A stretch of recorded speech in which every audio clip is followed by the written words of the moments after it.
Olá, estamos começando mais uma edição do Papo 10, o nosso podcast esportivo aqui da TCM Telecom. Seja muito bem-vindo a mais uma edição e hoje para falar sobre basquete. Vamos conversar hoje com o Rômulo Vieira de Oliveira Júnior, que já está aqui com a gente.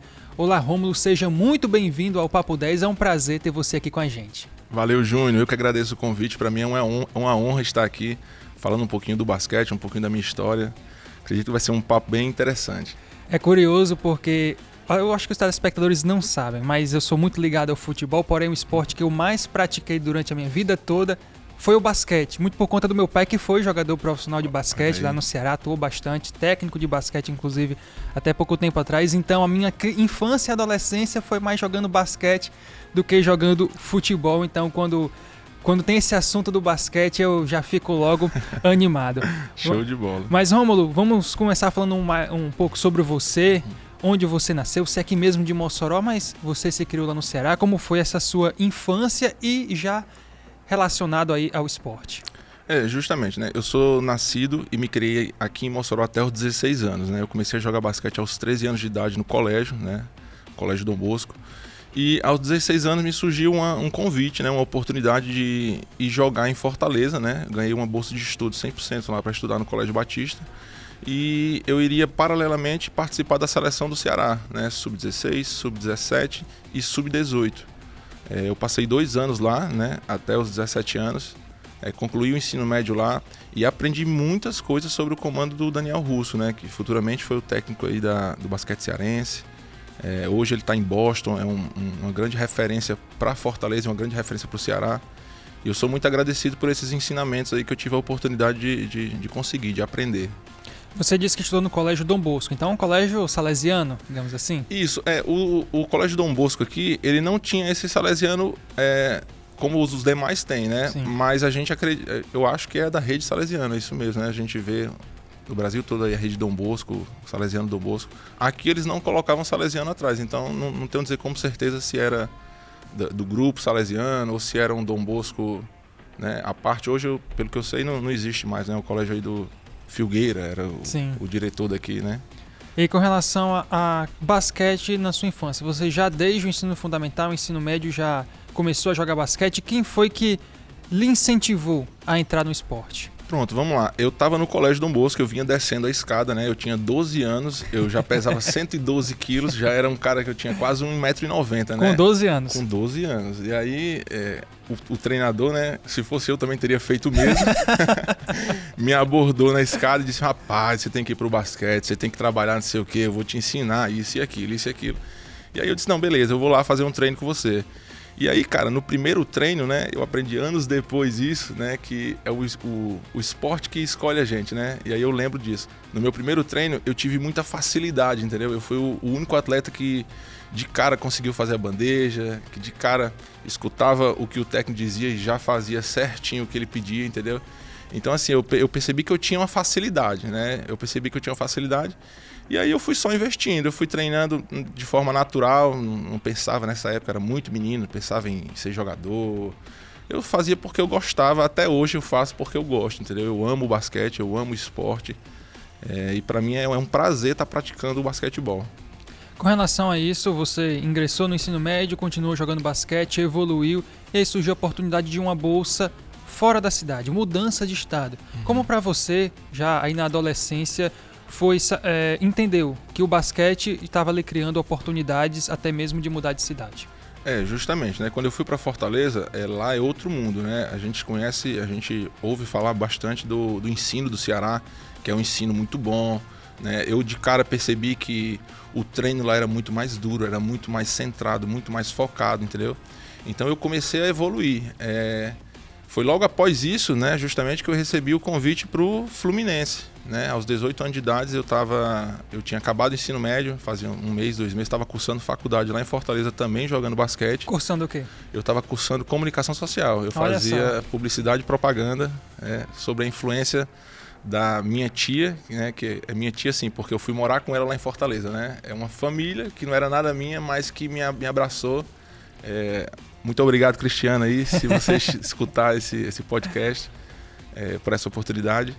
E aí eu fui para pro Rio de Janeiro. Foi sabe, uma experiência maravilhosa, sabe? Chegar no Rio, quando eu cheguei no Rio, eu vi aquela cidade linda, sabe? Tudo lindo. Eu morei lá num bairro muito bacana, que foi o bairro do Catete, que é ali próximo a Laranjeiras, sabe? E tem aquele clima do Rio de Janeiro.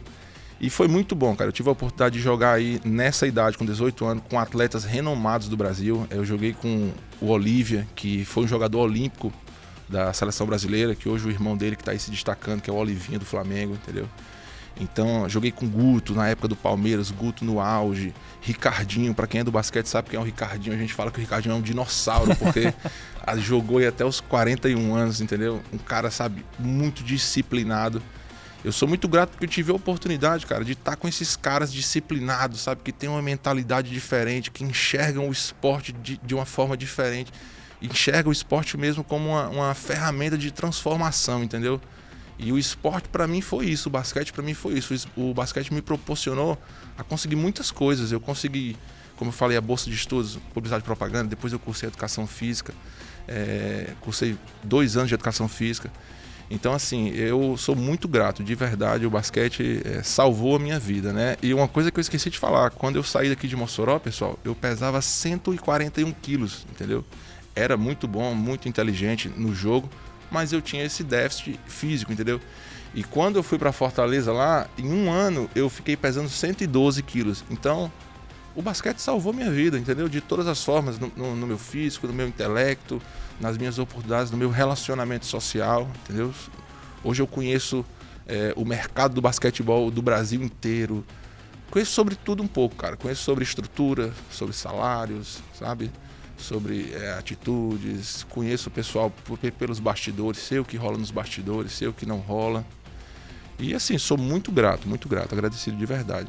Vamos falar um pouco mais sobre essa sua experiência lá no Rio de Janeiro, no Fluminense. Como foi a sua chegada lá? Quem lhe fez o convite na época que você estava cursando a faculdade? Como foi abandonar essa faculdade, ir para o Fluminense? Quais os campeonatos você disputou lá? E essa experiência que você adquiriu já tão jovem, mas jogando por um clube grande, no cenário nacional, claro, do futebol, que é o Fluminense, mas que naquela época estava fazendo esse investimento no basquetebol. Perfeito. Eu tinha jogado com o Lucas, né, um grande amigo meu lá em Fortaleza, e ele primeiramente foi pro Fluminense. Ele me contou depois que chegando lá, eles estavam precisando de um pivô, né, e aí o pessoal, a comissão técnica perguntou, vocês conhecem algum pivô, um pivô inteligente, um pivô bom, que sabe jogar direitinho? Eles, rapaz, tem um Rômulo, entendeu? O Rômulo tá lá em Fortaleza, tá estudando, mas ele gosta de basquete, eu posso fazer o convite e ver se dá certo, né? E aí ele me fez esse convite, né? Depois eu conversei com o dirigente, o Cello, que foi o mesmo dirigente do basquete, antes e depois do basquete cearense. E o Cello me fez esse convite. E, cara, foi maravilhoso, sabe? Foi maravilhoso. Eu saí... Lá eu realmente era eu pelo meu sonho, né? Tive, lógico, toda a estrutura do Fluminense e agradeço demais. Mas a gente sabe também que, né, na vida somos nós por nós e isso me deu essa virada de chave de independência, de que eu vou lutar pelo meu sonho, eu vou lutar pelo que eu quero, entendeu?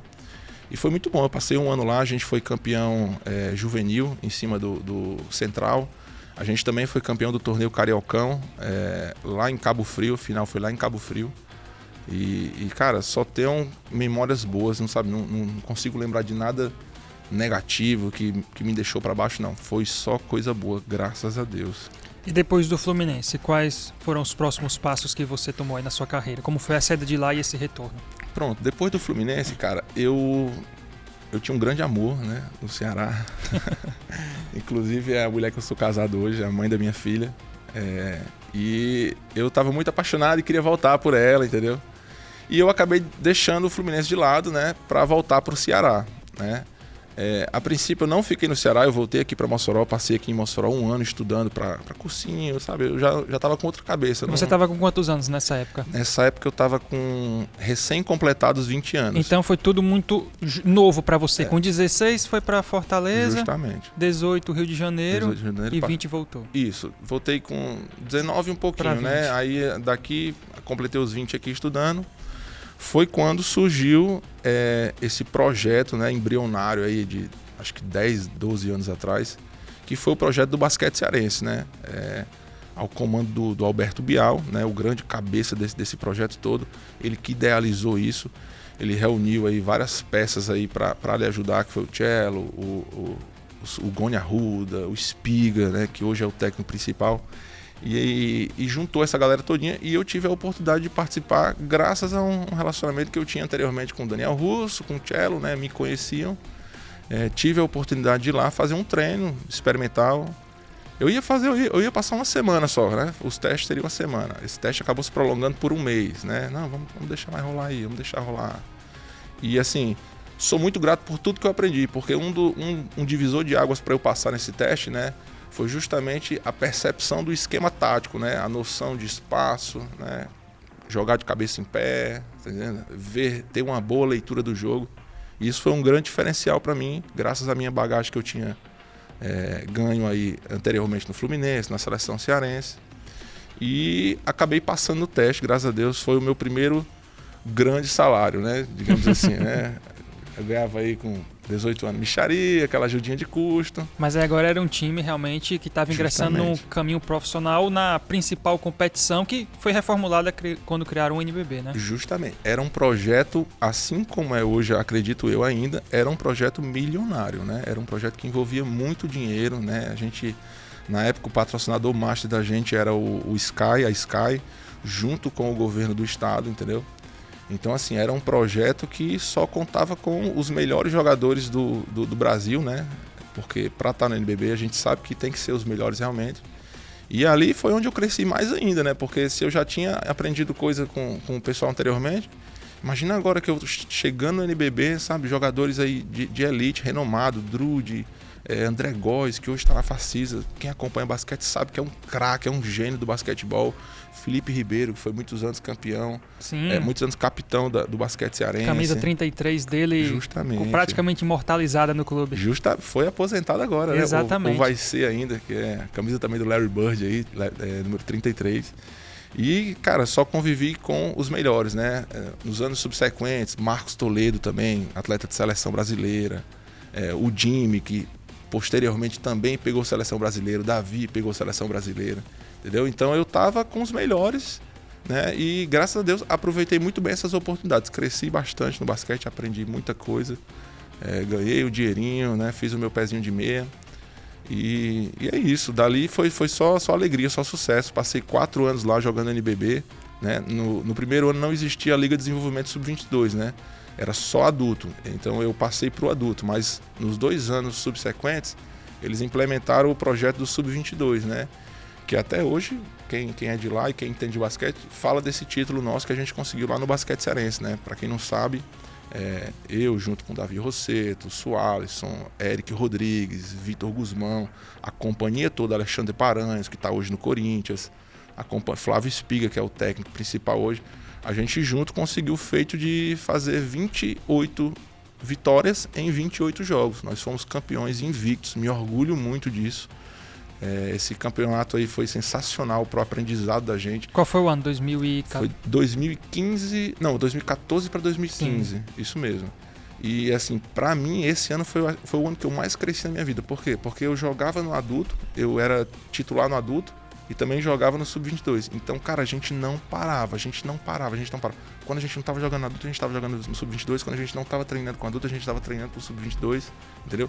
E o adulto me proporcionou ter uma bagagem muito boa para o Sub-22, entendeu? Por isso eu acho que nós do Sub-22 conseguimos esse feito, porque a gente tinha o adulto ali para embasar essa nossa conquista. E para você ver como são as coisas, né? O adulto nesse ano, a gente perdeu muitos jogos, né? Não foi um ano bom para o adulto, né? Mas serviu de bagagem para cá para o Sub-22, entendeu? Então foi sensacional, cara. Sensacional. A gente fez uma final contra o Flamengo lá no Paulo Sarazate, no ginásio Paulo Sarazate. O ginásio lotado, sabe? Também muito torcedor do Flamengo, porque a gente sabe do poder do Flamengo, né? Mundial. Mas o público cearense, quando vê que o time da casa precisa de apoio, ele marca presença também. Com certeza. E eles marcaram. Sou grato demais àquela torcida. Eu lembro demais daquele dia, cara. O basquete cearense talvez seja uma das poucas equipes que tem torcida organizada de basquete. Justamente. E eu sei porque tem torcida organizada. E por que, diga? Vou dizer porque aqui, entre as linhas aqui, ó. O professor Alberto Bial, pra quem não sabe, ele é da Marinha também, né? Sim. E ele é uma figuraça na beira da quadra. Ele chama muita atenção. E aí, ele sendo da Marinha, quando ele ia no quartel, ele falava para todos os recrutas lá, os soldados, o pessoal que tinha entrado na Marinha, né, que se eles não fossem assistir o jogo do basquetebol e não torcessem, não gritassem o jogo inteiro, quando fosse lá no dia, ele ia botar eles para pagar, ia para correr, ia, entendeu? Ia fazer aquele negócio todo. Então, cara, eu lembro demais, os caras da Marinha chegavam, cara, e era uma loucura, todo mundo careca e aquela cantoria, aquela gritaria, e era o jogo inteiro, cara, era muito bacana mesmo, de verdade. Agora, com relação à distância, vocês eram o único time do Nordeste, praticamente, hoje já temos um segundo, mas sempre viajando. Como é que o jogador conciliava essa questão de estar sempre na estrada, digamos assim? Tinha que jogar contra o Flamengo no Rio de Janeiro, aí jogava no Sul, voltava para o Sudeste e depois tinha o jogo no Nordeste. Como é que vocês conciliavam essas distâncias no NBB? Cara, assim, pra mim foi tudo muito natural, sabe? A gente... É a rotina de um jogador, a gente sabe que a rotina do jogador é essa, independentemente de qualquer esporte. Ele tá sempre viajando para jogar fora, né? Tem os outros times dos outros estados. Então, assim, foi bacana, eu gostei muito, sabe? Conheci vários lugares do Brasil. Tive a oportunidade também de viajar pra Argentina, passei um ano na Argentina jogando. Cara, oportunidades, assim, maravilhosas, sabe? Falando da Argentina também, né, agora. Joguei contra Boca Juniors, contra a Obra Sanitária, sabe? Equipes... Mas pelo basquete cearense ou por outra equipe? Pelo basquete jogando cearense. Competições internacionais, no caso. Isso. Essa viagem da Argentina foi, na verdade, uma preparação para começar o NBB, né? E seria Sim. o nosso... Como a gente lá no Ceará, a gente não tinha campeonato estadual, né? Tinha que se preparar em alguma coisa. Justamente. Porque lá o pessoal de São Paulo tem essa vantagem. Antes do NBB, eles estão ali no ritmo forte do Campeonato Paulista, que é muito forte, né? Quase todos os times do NBB de São Paulo estão no Campeonato Paulista, entendeu? Então eles têm essa vantagem, a gente não tinha. E aí o Bial elaborou essa viagem para a Argentina, a gente passou lá 30 dias, sabe? Experiência sensacional. E tive a oportunidade de conhecer vários lugares do Brasil, cara, vários lugares do Brasil. Os grandes centros do basquete: Franca, Brasília, Rio de Janeiro. Justamente, Franca, Rio de Janeiro, Brasília, Blumenau, interior de São Paulo também, Sorocaba, joguei em São João da Boa Vista. Qual é o pior ginásio para jogar como visitante? Cara, eu acho que é Franca. Porque a torcida de Panela Franca... de pressão? Também o Panela de Pressão. Panela de Pressão é em Bauru, né? Sim. Em Bauru também a torcida é bastante... faz presença, né? Mas em Franca o pessoal é fanático, tá entendendo? O pessoal é um pouco sujo, sabe? Os caras xingam mesmo, o cara xinga sua mãe, xinga sua família, xinga até seu papagaio se você brincar, entendeu? Então você tem que estar com a cabeça muito centrada, muito forte para abstrair mesmo ali, focar só no jogo. Mas acredito que Franca o terror lá é grande. Agora, pra gente arrematar sobre o NBB e o basquete cearense, começou com um projeto, aí depois veio outro patrocinador, depois a equipe, para sobreviver, eu acho que já quando você já tinha saído da equipe, fizeram essa parceria com o Fortaleza atualmente. É tanto que isso foi muito polêmico lá no Ceará, eu morava lá na época, porque o basquete cearense era meio que um time neutro e trazia essa união de torcedores de um lado e torcedores do outro. O pessoal aqui de Mossoró entender, a rivalidade entre Ceará e Fortaleza, ela ultrapassa as 4 linhas e ela está enraizada na sociedade cearense, seja da capital ou seja do interior. Então, quando o basquete cearense fez uma parceria com o Fortaleza, ela meio que deixou de lado torcedores do Ceará e, no meu caso, torcedores do Ferroviário, porque, obviamente, não há como simpatizar com um time que leva a marca do Fortaleza. Mas, às vezes, é necessário isso, né, Rômulo? Por exemplo, o São Paulo tem o seu próprio clube, o Flamengo tem um clube fortíssimo e o basquete cearense tomou essa decisão. É muito melhor se unir a uma marca, como é o caso do Fortaleza, do que abandonar um projeto. Na minha visão, foi uma decisão certeira, mesmo que ela seja polêmica dentro da sociedade cearense. Com certeza, eu concordo com tudo que você falou, né? Polêmica a gente sabe que é, porque tem realmente esses torcedores do Ceará que, se gostavam do basquete, deixaram de lado, Sim. né? Mas acredito também que não são todos. Acho que isso aí são torcedores mais fanáticos. Sim. Acho que para aquele amante do basquetebol, para aquela pessoa que gosta do basquetebol... Sabe que é importante. Sabe que é importante e a visibilidade que o Fortaleza agregou para o basquete cearense, né? A parte financeira também, né? A gente sabe disso. E... com isso, cara, o projeto do basquete cearense só cresceu. Na verdade é essa, só cresceu, né? E vem crescendo cada vez mais. Eu gosto disso porque eu sendo do Ceará, eu sendo o presidente do Ceará, justamente por essa rivalidade que você falou, meu amigo, vou fazer o meu aqui. Eu vou fazer o meu time, justamente, né? E isso seria o cenário ideal, né? Pra gente ter um campeonato estadual como é no Rio de Janeiro, um campeonato estadual forte como é em São Paulo, um campeonato forte como é em Minas Gerais, Paraná, entendeu? Hoje a gente não tem esse campeonato forte lá ainda no Ceará. Entendeu? Não é profissional, tem um campeonato amador, mas não chega nem próximo ao do que é um campeonato paulista de basquete. Justamente, não chega nem próximo, é outro nível, né? Mas a partir do momento que entra uma entidade esportiva como o Ceará, entra um ferroviário, né? Sei lá, de repente se cria uma outra entidade esportiva, começa a criar uma competição maior, isso faz com que todo mundo cresça junto, né? A competição, a gente sabe que eleva o nível de todo mundo. E lá tem um ginásio excelente, que é o Centro de Formação Olímpica, que é uma coisa, assim, exuberante. É genial aquilo ali. Mas pra gente já voltar a falar sobre Mossoró, depois do NBB, você retornou aqui para Mossoró ou teve algo entre esse meio do caminho? Depois que eu saí do NBB, eu fui jogar em Sorocaba, São Paulo, né? Joguei Campeonato Paulista e comecei a jogar a Liga Ouro, né? Que hoje não existe mais a Liga Ouro, hoje é o Campeonato Brasileiro de Basquetebol realizado pela CBB, né? Para quem não sabe, há uma diferença entre a CBB e a LNB, né? Uma brigazinha política. É como se fosse na Inglaterra a Premier League e a Federação Inglesa, mais ou menos isso. Perfeito, né? A LNBB é uma liga à parte, como a NBA, e a privada, CBB, né? Isso, perfeito. E a CBB, ela realiza a segunda divisão. Aí, esse campeonato da CBB, ele dá acesso pro NBB, né? Eu joguei, depois que eu saí do NBB, eu joguei 4 edições, 2 sendo Liga Ouro, né? Que ainda era chancelado pela LNB, e depois da Liga Ouro, eu joguei 2 campeonatos brasileiros pela CBB, que no final era a mesma coisa, só mudava as entidades que organizavam o evento, mas era a mesma coisa, né? Os times, o nível, era tudo igual. E depois disso, cara, acho que foi isso mesmo. Aí fui para São João da Boa Vista, joguei mais um Campeonato Paulista. Ao total, né, na minha carreira, foram 4 NBBs, 4 Liga Ouro, 4 Segunda Divisão, 4 Campeonato Paulista. E alguns campeonatos universitários aí que eu também tive a felicidade de ser campeão pela Realengo, pela Castelo Branco lá do Rio de Janeiro, pela Unifor, pela Facisa também, fui campeão universitário pela Facisa. E é isso, essa aí é um pouquinho da minha história. Agora esse seu retorno ao Mossoró e você agora também à frente do Buckets, como foi esse retorno à cidade e iniciando um projeto de basquete aqui na cidade? Justamente, né? Quando eu cheguei, né, eu percebi a necessidade de juntar os grandes nomes de Mossoró, os grandes atletas de Mossoró, porque eu percebi uma desorganização muito grande, né? A gente tinha em um time 2 jogadores bons, em outro time mais 2 jogadores, em outro time mais 2 jogadores, tinha mais 1 ou 2 jogadores que estavam sem time porque justamente pela falta de organização que estavam, sabe? Não quero mais jogar porque é muito desorganizado, não tem incentivo nenhum, entendeu? E aí eu me juntei com 2 grandes amigos meus, né? Que é o Daniel, a gente chama Danielzinho, e o Gederson, né? E a gente começou a organizar isso, né? Começamos a juntar essas peças, né?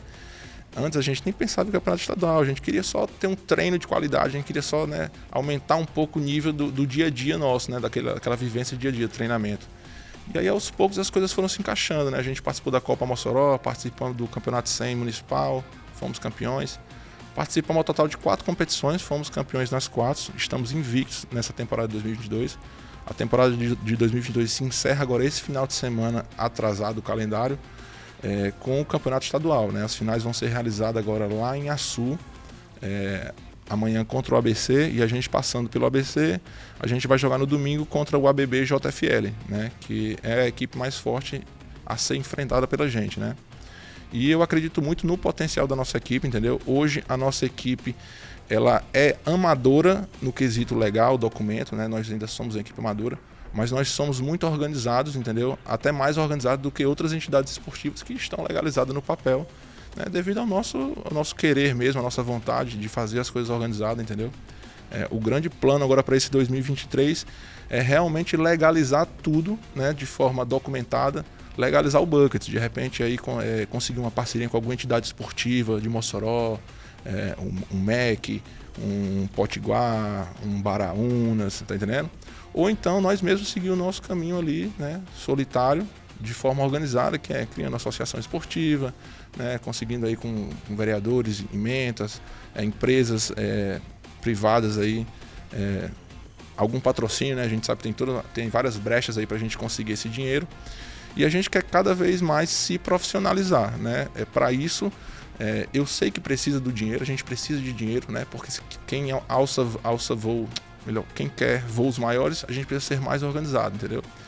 E assim, eu preciso de dinheiro para uniforme, eu preciso ter bola, eu preciso ter 12 bolas, uma bola por atleta. Hoje a gente não tem isso, entendeu? Onde é que vocês treinam atualmente? Hoje a gente treina às quartas e domingos no ginásio Pedro Ciarline, né? Está cedido a gente porque a gente está participando do campeonato estadual, né?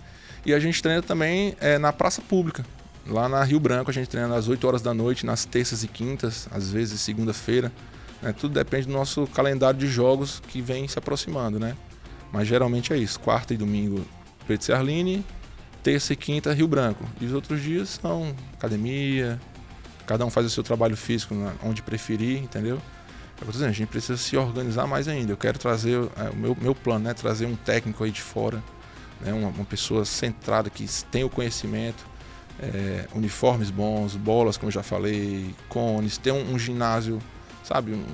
Mais dias num ginásio fechado, porque a gente sabe que a Rio Branco, legal, agradeço, supre as nossas necessidades por enquanto, mas vai chegar um momento que não vai suprir mais, entendeu? A gente precisa se organizar cada vez mais, ter um lugar só nosso fechado, para se fechar mesmo como uma equipe, se fechar como uma unidade.